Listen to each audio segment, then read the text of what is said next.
அனைவருக்கும் மீனூஸ் கிச்சனின் அன்பான வணக்கங்கள். இன்றைக்கி நம்ம கிச்சனில் என்ன பார்க்க போகிறோம் அப்படின்னு பார்த்திங்கன்னா, இன்றைக்கி நம்ம கொத்துக்கறி எடுத்துருக்கோம். ஒரு 1/4 கிலோ கறி கொத்தி வாங்கிட்டு வந்திருக்கேன். இது இன்றைக்கி நம்ம கோலா உருண்டை தான் பண்ண போகிறோம். ரொம்ப சூப்பராக இருக்கும், பல்லு இல்லாதவங்க கூட சாப்பிட்லாம். பார்த்திங்கன்னா இதுக்கு என்னென்ன எடுத்துருக்கேன் பார்த்திங்கன்னா, 3 பச்சை மிளகா, ஒரு 1/2 டீஸ்பூன் ஜீரகம், 1 டீஸ்பூன் சோம்பு, ஒரு 10 மிளகு, ஒரு சின்ன அன்னாச்சிப்பூ, ஒரு கிராம்பு, ஒரு துண்டு இஞ்சி, ஒரு துண்டு பட்டை, ஒரு ஸ்பூன் கசகசா, அப்புறம் பார்த்திங்கன்னா ஒரு ஸ்பூன் போல் பொட்டுக்கடலை, ஒரு 6 பல்லு பூண்டு, கொஞ்சம் சின்ன வெங்காயம். இதெல்லாம் இப்போ நம்ம எண்ணெயில் போட்டு நல்லா வறுத்தளிக்கணும். வறுத்தளிட்டு இந்த மட்டன் நான் நல்லா வேக வச்சு எடுத்து வச்சுருக்கேன். 3 விசில் விட்டு வேக விட்டு எடுத்து வச்சுருக்கேன். இப்போ இதெல்லாம் எண்ணெயில் வதக்கிட்டு நம்ம மிக்சியில் அரைச்சி எடுத்துக்கலாம். அது அரைச்சதுக்கப்புறம் நம்ம கையையும் போட்டு நல்லா அரைச்சி எடுத்துக்குவோம். அடுப்பத்தை வச்சு கடாய் வச்சு 1 ஸ்பூன் ஆயில் சேர்த்துருக்கேன். அதில் இப்போ இந்த பச்சை மிளகாயையும் வெங்காயம் பூண்டு எல்லாத்தையும் நல்லா வதக்கிக்குவோம். நம்ம உருண்டை பிடிக்கும்போது அந்த பச்சை ஸ்மெல் இல்லாமல் இருக்கும். அந்த மாதிரி வதக்கிட்டா இல்லைன்னா மிளகா அப்படி எரிச்ச மாதிரி இருக்கும். உங்களுக்கு பச்சை மிளகா வேண்டாச்சுன்னா நீங்கள் காஞ்ச மிளகா கூட சிவப்பு மிளகா கூட சேர்த்துக்கலாம். இப்போ இது கூட நம்ம எடுத்து வச்சுருக்க கசகசா மட்டும் நம்ம மிக்சியிலே ரெடியாக சேர்த்துக்குவோம். மற்றதெல்லாம் இப்போ இதில் போட்டு சேர்த்து நல்லா வதக்கிடுவோம். ஜீரகம், சோம்பு, இஞ்சி எல்லாமே சேர்த்து, ஒரு அன்னாச்சிப்பூ, ஒரு கிராம்பு, ஒரு துளி பட்டை எல்லாமே சேர்த்து நல்லா வதக்கிக்கலாம். இப்போ நம்மளோட பொருட்கள் எல்லாமே நல்லா வதங்கிடுச்சு. இது பார்த்திங்கன்னா இப்போ கொஞ்சம் உப்பு சேர்த்துக்கலாம். அப்புறம் ஒரு 1/2 டீஸ்பூன் மஞ்சள் தூள் சேர்த்துக்குவோம். சேர்த்துட்டு நல்லா கலந்து விட்டுட்டு மிக்சியில் நல்லா ஒரு ஃபைன் பேஸ்ட்டாக கசகசாவையும் சேர்த்து அரைச்சிக்கலாம். கசகசா இந்த பாத்திரத்தில் போட்டோம்னா அப்படியே உள்ளே ஒட்டிக்கும். அதுக்காக டைரெக்டாக மிக்சியில் சேர்த்துக்கலாம். இப்போ நல்லா வதங்கிடுச்சு. எல்லாத்தையும் நம்ம மிக்சியில் சேர்த்துக்கலாம். அது கூட நம்ம கசகசாவையும் சேர்த்துட்டு எல்லாத்தையும் நல்லா மிக்சியில் ஆறுனதுக்கப்புறம் அரைச்சிக்குவோம். ஆறுனதுக்கப்புறம் அரைச்சிட்டு அதை அரைச்சதுக்கப்புறம் நம்ம இந்த வேக வச்சு வச்சுருக்க கையையும் அரைச்சி எடுத்துக்கலாம். இப்போ பாருங்கள் ஃப்ரெண்ட்ஸ், நான் மசாலா இந்த பச்சை மிளகா பொட்டுக்கல்லையும் நம்ம வதக்கணும் இல்லையா, அதெல்லாம் அரைச்சாச்சு. அது போக இந்த கையும் நல்லா சேர்த்து வேக வச்ச கறியும் சேர்த்து அரைச்சிட்டேன். இது எல்லாத்தையும் சேர்த்து நல்லா பிசைஞ்சுக்குவோம். இந்த சமயத்தில் உப்பு பத்தலைன்னா பார்த்து சேர்த்துக்கோங்க. நான் ஆல்ரெடி உப்பு கரெக்டாகவே போட்டிருக்கேன், அதனால் நான் மறுபடியும் உப்பு சேர்க்கலை. இப்போ இது நல்லா கலந்து பிசைஞ்சு விட்டுட்டு நம்ம உருண்டை பிடிச்சிக்கலாம். உங்களுக்கு முட்டையில் டிப் பண்ணி பொரிக்கிறதுனாலும் உங்களுக்கு பிடிச்சிச்சின்னா அப்படி கூட நீங்கள் பண்ணிக்கலாம். சில பேர் ரஸ்கில் கூட பிரட்டிட்டு பொரிப்பாங்க. உங்களுக்கு ரொம்ப தண்ணி அந்த மாதிரி ஆயிடுச்சுன்னா கொஞ்சம் பொட்டுக்கடலை பவுட்ரு சேர்த்துக்கலாம். ஏன்னா இப்படி கரெக்டான பதத்தில் இருந்துச்சுன்னா உங்களுக்கு உருட்டி போடுறதுக்கு ஈஸியாக இருக்கும் அந்த மாதிரி. ஆனால் அதில் கொஞ்சம் அந்த கொழுப்பெல்லாம் இருந்தால் வெடிக்கும். அது மட்டும் பார்த்து எடுத்துடணும். எண்ணெயில் போடும்போது அது வெடிச்சிடும். அதனால் இது நல்லா கலந்து விட்டுட்டு இப்போ நம்ம உருண்டை பிடிக்கிறத பார்க்கலாம். நம்ம போட்டிருக்க மசாலா எல்லாமே 1/4 கிலோ மட்டனுக்கு உள்ளது. எல்லாமே சேர்த்தாச்சு. நான் கடாயை அடுப்பத்தை வச்சுட்டு கடாயில் எண்ணெய் ஊற்றி வச்சுருக்கேன். இது நல்லா பிசைஞ்சிட்டு நம்ம உருண்டை பிடிச்சி போட்டுக்கலாம். இது தனியாலாம் வெங்காயம் தக்காளிலாம் வெங்காயம் இதில் போடுறதில்ல. மல்லிகருவேப்பில் போட்டால் இந்த கறியோட வாசனை போயிடும். அதனால் அம்மா போட மாட்டாங்க.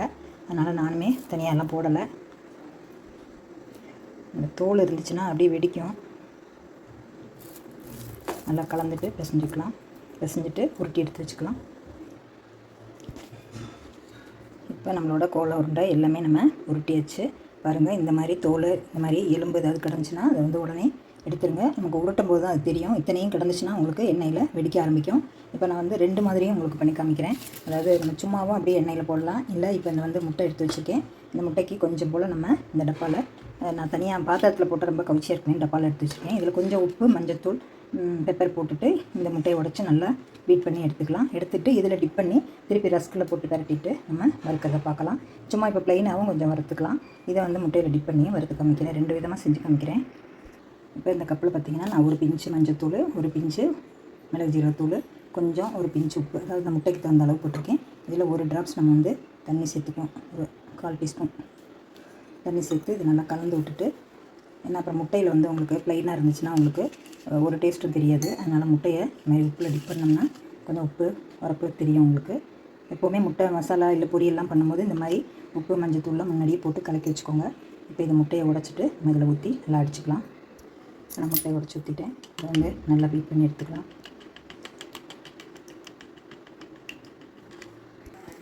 இப்போ நம்மளோட முட்டை கலவை ரெடி ஆகிடுச்சு. ரஸ்க் ரெடியாக இருக்குது. நம்ம உருட்டி வச்ச உருண்டை ரெடியாக இருக்குது. இப்போ நம்ம கடாயில் எண்ணெய் ஊற்றி காய வச்சுருக்கேன். இது காஞ்சதுக்கப்புறம் நம்ம ஃபஸ்ட்டு சும்மா ப்ளைனாக உள்ள உருண்டையை உருட்டி எடுத்து போட்டுக்கலாம்.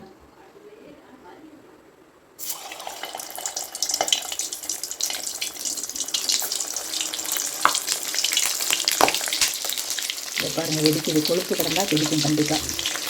இதை குறைச்சி வச்சுக்கலாம்.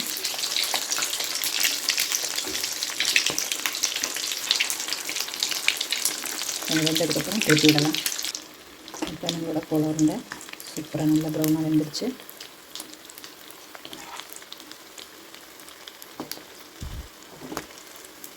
நம்ம எல்லாமே வறுத்து சேர்த்துருக்கனால ஒன்றும் பச்சை ஸ்மெல்லே அடிக்காது.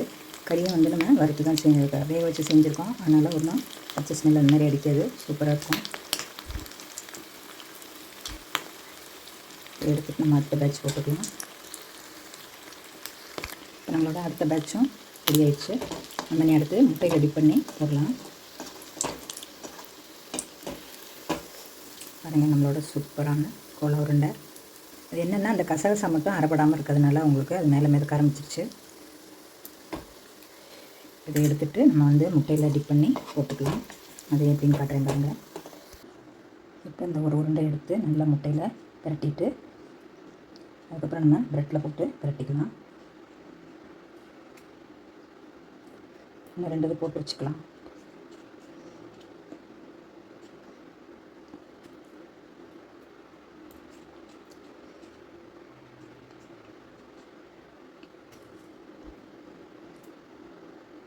இப்போ இதுலேயும் நல்லா கோட் பண்ணிவிட்டு உங்களுக்கு எண்ணெயில் போட்டு பொரிச்சுக்கலாம்.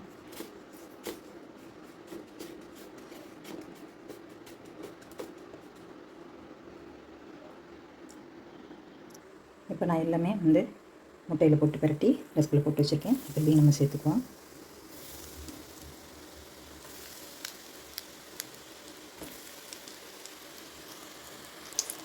பாருங்கள், முட்டையில் போட்டனாலும் நல்லா வெந்துடுச்சு.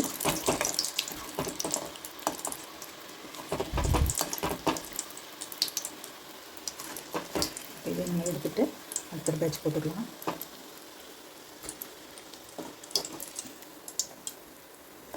சூப்பரான நம்மளோட மட்டன் கோலா உருண்டை அருமையாக ரெடி ஆயிடுச்சு.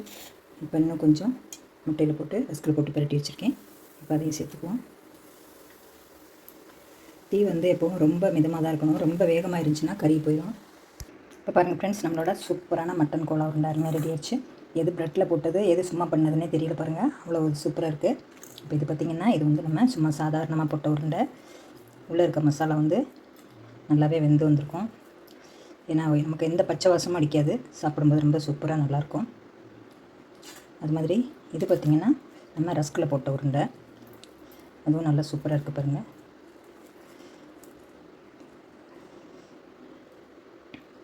அருமையான நம்மளோட மட்டன் கோலா உருண்டை சூப்பராக ரெடி ஆயிடுச்சு. நீங்களும் இந்த மெத்தடில் செஞ்சு பாருங்கள். உப்பு காரமெல்லாம் கரெக்டாக இருக்குது. 3 மிளகா சரியாக இருக்கும் 1/4 கிலோ கறிக்கு. சூப்பரான நம்மளோட மட்டன் கோலா உருண்டை அருமையாக ரெடி ஆயிடுச்சு. ஓகே ஃப்ரெண்ட்ஸ், இந்த வீடியோ பிடிச்சிருந்தா லைக் பண்ணி ஷேர் பண்ணி கமெண்ட்ஸ் பண்ணுங்கள்.